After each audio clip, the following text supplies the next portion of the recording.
Ngayon po, kamusta na natin ang pag-aayos sa trapiko lalo't hindi lang ito ngayong araw, kundi hanggang Martes na isa pong weekday at may pasok po sa trabaho at sa ibang eskwelahan. So nasa linya po natin si MMDA Swift Traffic Action Group Commander Edison Bong Nebriha.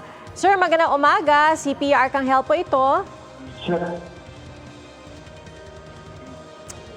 Tanghali, Mapiat, magandang tanghali po sa lahat ng subaybay.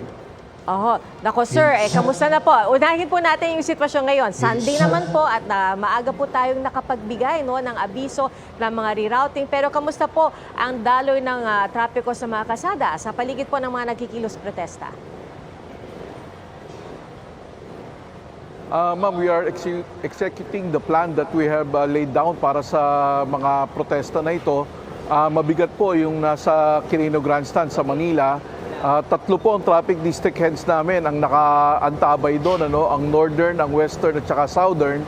At dito naman po, sinabayan ng rally dito sa People Power Monument. Nakatalaga naman po dito ang EDSA traffic zone namin, seated to Eastern Traffic Enforcement District. Mampia, nag-declare po kami ng no absent, no day off ngayong araw na to, kahit linggo, para tugunan itong pagmamando ng trapiko dito po sa dalawang lugar, sa Manila at dito sa Quezon City.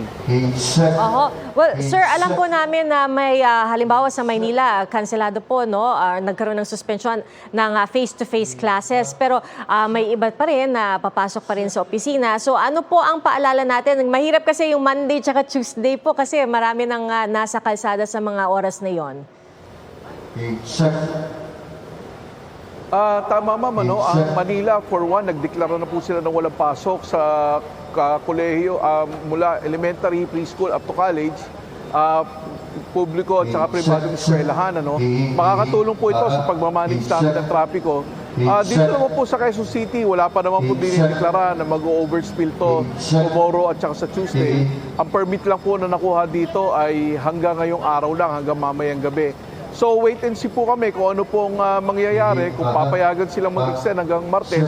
At kung hindi naman po, tutulong na lang po kami sa pag-aayos ng trapiko hanggang ngayon mamayang gabi pagkatapos po ng programa nila. Sir, sabi niyo po, no absent, no day off po ang mga tauhan ng MMDA. So ilan po ang nakadeploy sa mga susunod na araw? Ma'am, ngayon 2,300 po ang kawani ng MMDA sa ating mga kakalsadahan. Pati po yung mga areas na wala naman pong rally, pinapunta po namin sila para mag-augment sa Manila at sa Quezon City para sa ganun po magkaisa na kami dito, magsama-sama, magtulungan para ma-manage po yung traffic dito at saka yung mga parking po.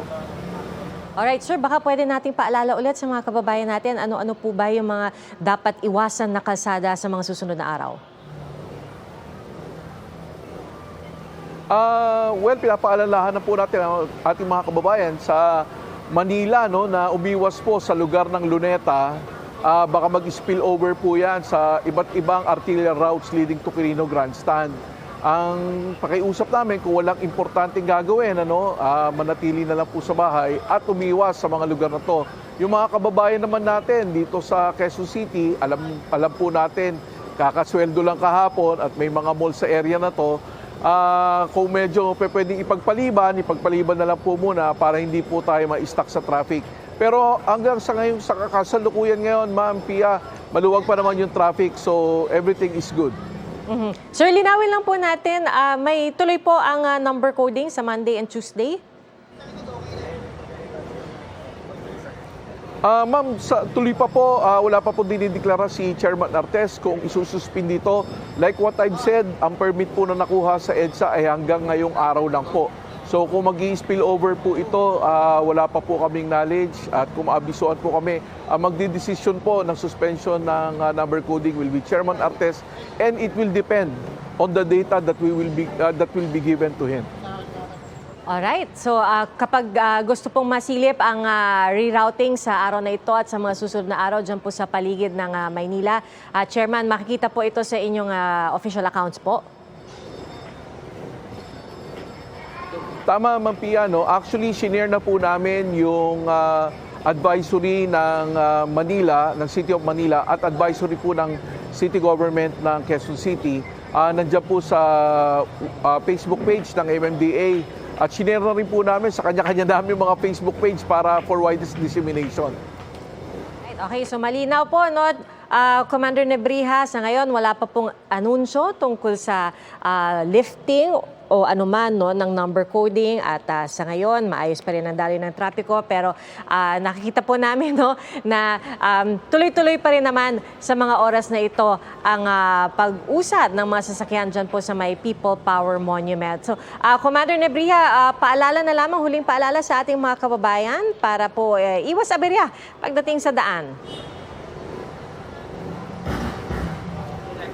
Paalala po sa mga mapapadaan dito sa EDSA, lalo-lalo sa lugar ng Ortigas at saka People Power Monument sa White Plains. Kung pwede po, take alternate route sa looban po tayo. Take Mabuhay Lane if you're coming from Makati. Dire-diretso po yan ng Quezon City na. Mag-iingat po tayong lahat at saka Ma'am Pia, isingit ko na rin lang po, today is the World Day of Remembrance. Sana po wag po natin kakalimutan ang mga naging biktima ng mga road crashes.